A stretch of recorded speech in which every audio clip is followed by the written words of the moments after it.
Hilang saat terbalik bersama speedboat di pesisir Tanjung Ini, Desa Gunak, Kecamatan Kelimuri, Seram bagian timur. Seorang warga Seram bagian timur ditemukan tewas.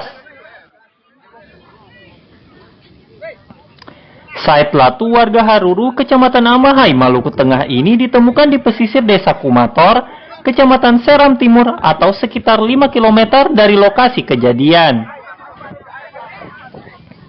Jumat lalu, Said hilang setelah speedboat dengan tujuan Desa Kelibon, Kecamatan Kelimuri terbalik setelah diterjang gelombang tinggi di pesisir Tanjung Ini, Desa Gunak, Kecamatan Kelimuri, Seram bagian timur.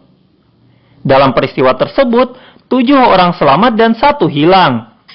Jenazah Said kemudian diserahkan kepada keluarga untuk dimakamkan. Babang Sohilau melaporkan dari Seram bagian timur.